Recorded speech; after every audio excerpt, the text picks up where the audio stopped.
আজকে আমি আপনাদের সঙ্গে বাসমতি চাল দিয়ে একদম ঝরঝরে সাদা পোলাওয়ের রেসিপি শেয়ার করব। ভীষণই সুস্বাদু খেতে হয়। চিকেন কষা, আলুর দম বা পনিরের যে কোনো রেসিপি দিয়ে খেতে অসম্ভব ভালো লাগে, আর বানানো তো একেবারেই সহজ। নমস্কার বন্ধুরা, রূপাস কিচেনে সবাইকে স্বাগতম। তাহলে চলুন দেখে নেওয়া যাক রেসিপিটা। শুরু থেকে শেষ পর্যন্ত দেখার জন্য আপনাদের কাছে অনুরোধ রইল।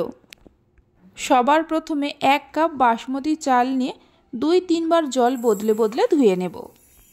1 কাপ চাল মানে ওজন হিসাবে 200 গ্রাম। চাল ভালো করে ধুয়ে নেওয়ার পর কিছুটা জল দিয়ে ভিজিয়ে রেখে দেব 30 মিনিটের জন্য। আপনারা চাইলে 1 ঘন্টার জন্য ভিজিয়ে রাখতে পারেন। 30 মিনিট পর দেখুন চাল খুব ভালোভাবে ভিজে গেছে। এবার একটা ছাঁকনির মধ্যে চালের জলটা ঝরিয়ে নিয়ে এইভাবে করে একটু ছড়িয়ে রেখে দেব। তারপর গ্যাসের ওপর কড়া বসিয়ে কড়ার মধ্যে 2 চামচের মতো ঘি দিয়ে দেব। আমি শুধুমাত্র ঘি দিয়ে পোলাওটা বানাচ্ছি, আপনারা চাইলে সাদা তেল আর ঘি দুরকম মিশিয়েও বানাতে পারেন। ঘি গরম হওয়ার পর কিছু কাজু বাদাম দিয়ে হালকা করে ভেজে নেব।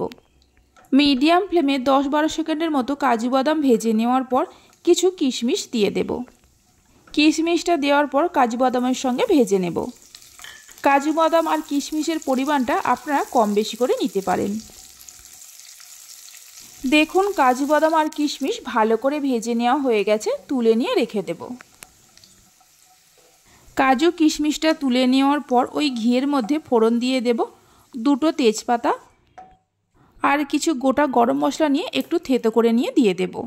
2-3টে এলাচ, 2 টুকরো দারচিনি, 1 টুকরো জয়িত্রী, 4-5টা লবঙ্গ, 10-12টা গোলমরিচ আছে।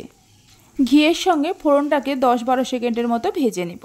ফোড়ন থেকে যখন একটা সুন্দর গন্ধ বেরোতে শুরু করবে, 1/2 চামচের মতো গ্রেট করা আদা দিয়ে দেব। আদা দেওয়ার পর আদাটাকেও একটু ভেজে নেব। 5-6 সেকেন্ডের মতো আদাটা ভেজে নেওয়ার পর জল ঝরিয়ে রাখা বাসমতি চাল দিয়ে দেব। চালটা দেওয়ার পর গ্যাসের ফ্লেমটা মিডিয়ামে রেখে 1 থেকে 1.5 মিনিট সময় ধরে ভেজে নেব। চালটা যেহেতু ভেজানো ছিল তাই চালটা খুবই নরম, তাই হালকা হাতে একটু ভাজা ভাজা করে নিতে হবে। চালটা যখন একটু ভেজে নেওয়া হয়ে যাবে, দিয়ে দেব জল। যে কাপ মেপে চাল নিয়েছি ওই কাপেরই 2 কাপ হালকা গরম জল দিয়ে দেব।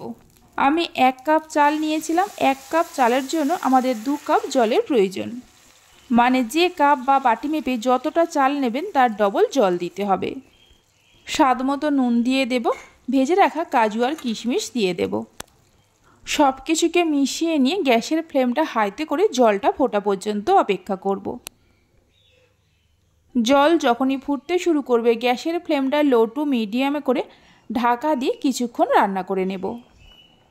8 থেকে 10 মিনিট সময় ধরে রান্না করে নেওয়ার পর ঢাকা খুলে একটু নাড়াচাড়া করে নেব। দেখুন এই সময় পোলাও চাল কিন্তু 80% সেদ্ধ হয়ে গেছে। হালকা হাতে একটু নাড়াচাড়া করে নেওয়ার পর 1 চামচের মতো চিনি দিয়ে দেব। তবে পোলাওয়ের মধ্যে আপনারা যেমন মিষ্টি খাবেন সেই মতো চিনিটা কম বেশি করে দেবেন। 2 চামচের মতো ঘি দিয়ে দেব। আপনারা চাইলে 2-1টা কাঁচা লঙ্কাকে চিড়ে নিয়েও দিতে পারেন। আমি আর কাঁচা লঙ্কা দিলাম না। ঘি আর চিনিটা দেওয়ার পর ভালো করে মিশিয়ে নিয়ে গ্যাসের ফ্লেমটা একদম লোতে করে আবারও ঢাকা দিয়ে 5 মিনিটের মতো রান্না করে নেব। অবশ্যই গ্যাসের ফ্লেমটা একদম লোতেই রাখতে হবে। এইভাবে একবার পোলাওটা বানিয়ে দেখতে পারেন, খেতে ভীষণই ভালো হয়। বাড়িতে বানালে খেয়ে কেমন লাগলো অবশ্যই আমাকে কমেন্ট করে জানাবেন। 5 মিনিট পরে দেখাচ্ছি, দেখুন পোলাওর চাল ভালোভাবে সেদ্ধ হয়ে গেছে। তাও পোলাওয়ের মধ্যে একটা হালকা জলজলে ভাব আছে, এতে কোনো অসুবিধা নেই। একটু নাড়াচাড়া করে দেওয়ার পর গ্যাসের ফ্লেমটা বন্ধ করে দিয়ে 5 মিনিট ঢাকা দিয়ে রেখে দিতে হবে। তাহলেই দেখবেন পোলাওটা একদম ঝরঝরে হয়ে গেছে। 5 মিনিট পরে দেখাচ্ছি, দেখুন পোলাওটা কতটা ঝরঝরে হয়েছে।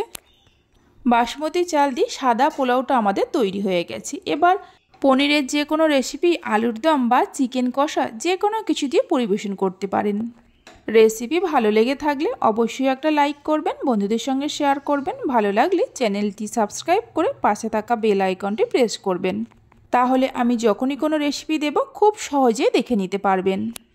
ভিডিওটা আমি এখানেই শেষ করছি। আপনারা সবাই ভালো থাকবেন, সুস্থ থাকবেন। ধন্যবাদ।